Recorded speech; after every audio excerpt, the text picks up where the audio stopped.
نحمده ونصلي على رسوله الكريم اما بعد السلام علیکم ورحمۃ اللہ وبرکاتہ۔ آئیے آج ہم عقیدہ توحید مطلب اللہ تعالیٰ کے تعلق سے کیا عقیدہ رکھنا چاہیے مسلمانوں کو، اس پر گفتگو کرتے ہیں۔ سب سے پہلے تو ہمارا یہ عقیدہ ہے کہ اللہ تعالیٰ ایک ہے، ٹھیک ہے۔ بہت سی دوسری قوم دوسرے مذہب میں 2 خداؤں کا، 3 خداؤں کا، اور کچھ مذہب ایسے ہیں جس میں سینکڑوں خداؤں کا تصور ہے، لیکن اسلام میں صرف ایک خدا کا تصور ہے۔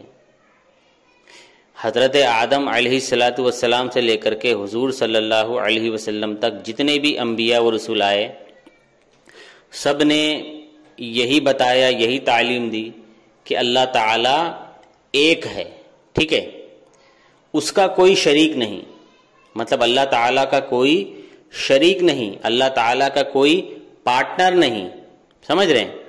جو اللہ تعالیٰ کی جو خدائی ہے اس کے اندر کوئی اس کا شریک ہے ہی نہیں،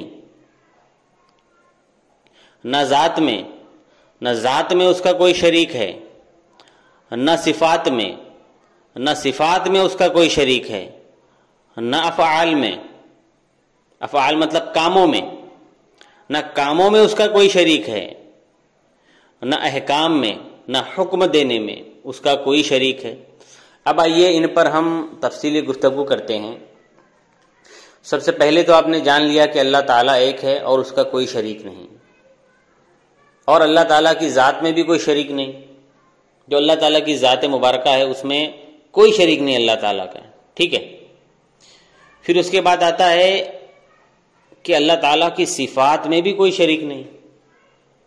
اب یہاں پر کچھ مسئلہ یوں ہو جاتا ہے کہ کچھ باطل فرقے والے یہ کہتے ہیں کہ اللہ تعالیٰ نے قرآن پاک میں فرمایا کہ میرے سوا کوئی غیب کا علم نہیں جانتا، میں عالم الغیب ہوں، اور تم سنی مسلمان حضور صلی اللہ علیہ وسلم کے لیے بھی علم غیب مانتے ہو، تو یہ تم نے حضور صلی اللہ علیہ وسلم کو اللہ کی ذات میں، اللہ تعالیٰ کی صفات میں شریک کر لیا، لہذا تم مشرک ہو گئے، کافر ہو گئے۔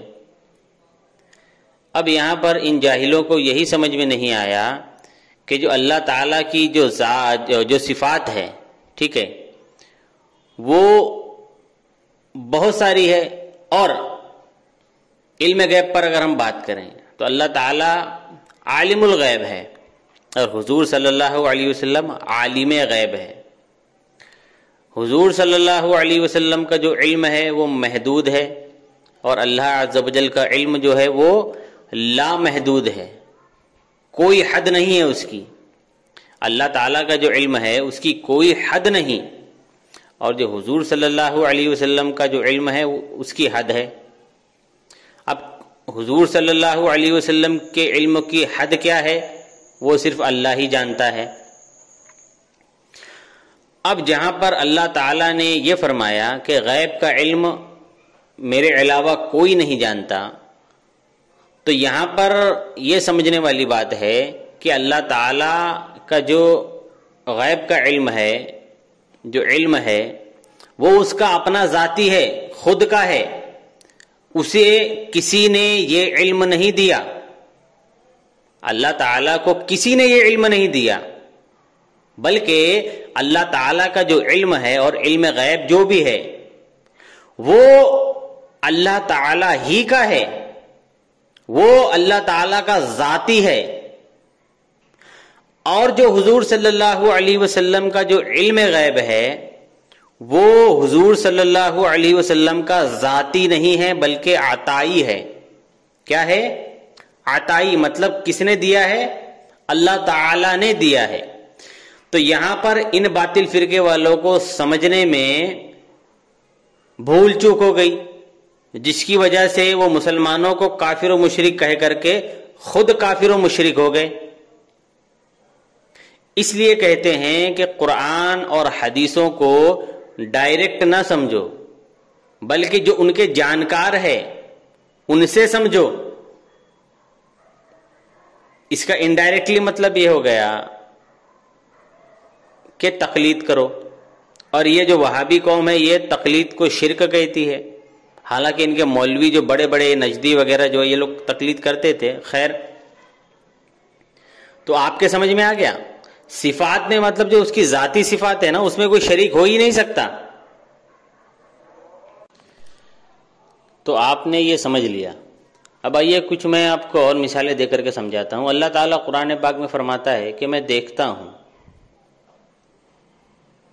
اور ہم جو انسان ہیں اور جو جانور ہیں وہ بھی دیکھتے ہیں. تو پھر یہاں پر بھی یہی فتویٰ لگے گا کہ جو بھی دیکھتا ہے وہ مشرک ہے، کیونکہ دیکھنا تو اللہ تعالیٰ کی صفت ہے. میں سنتا ہوں، ہے نا، ہم انسان جو ہے، انسان جانور جو بھی، وہ سنتے ہیں، اور اللہ تعالیٰ قرآن پاک میں فرماتا ہے کہ میں بھی سنتا ہوں، میں سنتا ہوں فرمایا. پھر اللہ تعالیٰ نے قرآن پاک میں فرمایا میں سچ کہتا ہوں کہ مجھ سے زیادہ سچا کون ہے، سب سے زیادہ سچ بولنے والا میں ہی ہوں. لیکن ہمارا عقیدہ ہے کہ جو انبیاء ہے وہ بھی سچے ہیں، صحابہ، اولیاء جو بھی ہے سب سچے ہیں، اور ہم اپنے آپ کو بھی سچا کہتے ہیں. تو پھر تو یہ شرک ہونا چاہیے، ہے نا. اسی طریقے سے اور دیگر معاملات ہیں. تو یہاں پر سمجھنے والی بات یہ ہے کہ جو اللہ تعالیٰ دیکھتا ہے، سنتا ہے، بولتا ہے، کرتا ہے، ٹھیک ہے، وہ اس کی اپنی ذاتی صفت ہے، اسے یہ صفت کسی نے نہیں دی، ٹھیک ہے، وہ ان صفتوں کا مالک ہے. لیکن ہم جو اللہ تعالیٰ کی جو مخلوق ہے، جو سن رہی ہے، دیکھ رہی ہے، بول رہی ہے، کر رہی ہے، تو ہمارے پاس جو یہ صفت ہے یہ ہماری اپنی نہیں، بلکہ یہ عطائی ہے، اللہ تعالیٰ نے دی ہوئی ہے. تو ذاتی اور عطائی کا فرق جب تک آپ کے سمجھ میں نہیں آئے گا تب تک آپ اسی طریقے سے کنفیوز رہیں گے. اور یہ وہابیوں نے سمجھا ہی نہیں، اسی لیے یہ لوگ گمراہ ہوئے. اب افعال کا مطلب کیا ہوتا ہے کہ جو اللہ تعالیٰ کے کام ہیں اس میں بھی کوئی شریک نہیں ہے. لیکن پھر ایک سوال یہ اٹھے گا کہ اللہ تعالیٰ نے کئی جگہوں پر فرمایا کہ جو فرشتے ہیں نا، یہ آسمان کو اٹھائے ہوئے ہے.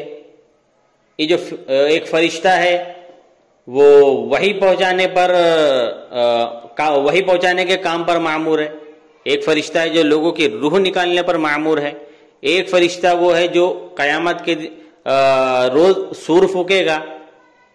اسی طریقے سے کچھ فرشتے ایسے ہیں جو انسان کے گناہوں کو لکھتے ہیں، کچھ فرشتے ایسے ہیں جو انسان کے نیک اعمال کو لکھتے ہیں. اسی طریقے سے بہت سارے کام فرشتے کرتے ہیں، یہ قرآن و حدیث میں آیا ہے. تو پھر ہم یہ کہیں گے کہ بھائی اگر افعال میں کوئی شریک نہیں ہے تو پھر یہ سارے کام کیوں کر رہے ہیں؟ تو اس سے مراد یہ ہے جو اللہ تعالیٰ کے جو کام ہے نا، تو ان کاموں پر اللہ تعالیٰ نے ان کو معمور فرمایا. جیسے ہماری کوئی کمپنی ہوتی ہے نا، تو ہم بہت سارے لوگوں کو رکھتے ہیں نا کام کرنے کے لیے. حالانکہ اللہ چاہے تو صرف کہہ دے کن ہو جا اور وہ چیز ہو جائے.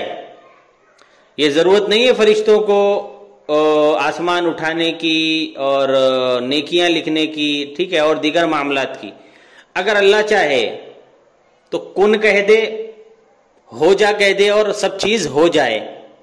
لیکن یہ اللہ تعالیٰ کا قانون ہے، اور اللہ تعالیٰ کا قانون، اللہ تعالیٰ کی قدرت، یہ دونوں چیزیں اللہ تعالیٰ ہی کی ہے، اللہ تعالیٰ ہی نے بنایا.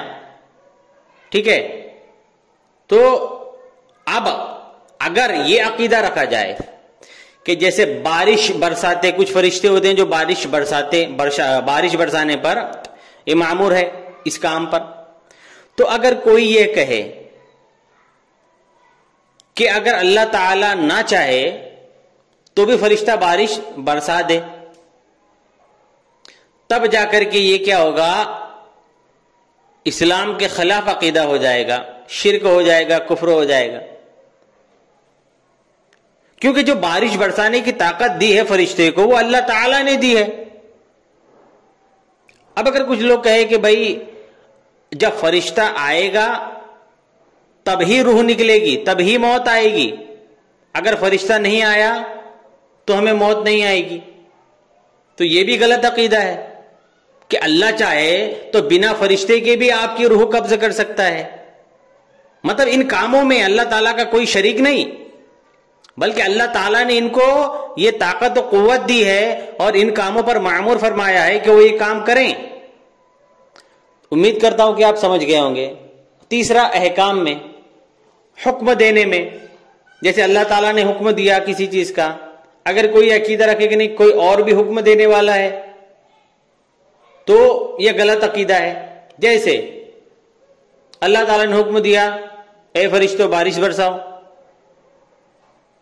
اگر اللہ تعالیٰ کے علاوہ کوئی اور حکم دینے والا ہوتا تو وہ حکم دیتا کہ بارش نہ برساؤ معاذ اللہ، تو کیا ہوتا؟ یہ نظام جو ہے، نظام عالم جو ہے یہ صحیح سے نہیں چلتا.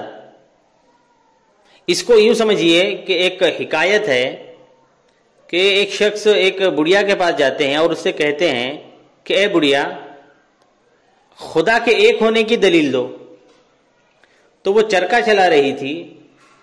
اس بڑھیا نے کہا کہ بیٹا خدا کے، اللہ کے ایک ہونے کی دلیل یہ میرا چرخا ہے. تو اس شخص نے پوچھا کہ یہ کیسے ممکن ہے؟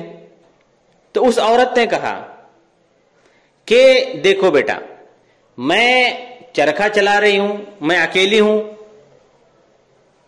تو جس اسپیڈ سے میں چلا رہی ہوں، جس سمت میں چلا رہی ہوں، چرخا چل رہا ہے، میری مرضی سے چل رہا ہے. اگر چرخا چلانے والے دو ہوتے تو میں جس سمت میں چلا رہی ہوں تو دوسرا میری مخالف سمت میں چرخا چلاتا، تو کیا ہوتا؟ چرخا نہیں چلتا، ٹوٹ جاتا. میں جس اسپیڈ سے چرخا چلا رہی ہوں دوسرا اس سے کئی گنا زیادہ اسپیڈ سے چرخا چلاتا تو بھی یہ چرخا نہیں چلتا، ٹوٹ جاتا. تو یہی دلیل ہے کہ جو ایک عالم کا جو نظام ہے، دنیا کا جو نظام قائم ہے، تو اسے چلانے والا ایک ہے. اگر دو ہوتے تو دنیا کا یہ نظام ہے یہ درہم برہم ہو جاتا. سمجھ رہے ہیں؟ تو آج کا آڈیو بڑا لمبا ہو گیا. ہم نے پہلے پوائنٹ پر گفتگو کی. انشاءاللہ کل دوسرے اور تیسرے جتنے بھی پوائنٹ کور ہو سکیں اس پر ہم گفتگو کریں گے. اللہ تعالیٰ سے دعا ہے کہ کہنے میں جو بھی غلطی ہو گئی اللہ تعالیٰ معاف فرمائے. استغفر اللہ ربی من کل ذنب واتوب الیہ، لا الہ الا اللہ محمد رسول اللہ صلی اللہ علیہ وسلم. اگر آپ کو ابھی بھی کچھ نہیں سمجھا ہے تو آپ میرے واٹس ایپ پر یا کال کے ذریعے سے پوچھ سکتے ہیں. السلام علیکم ورحمۃ اللہ.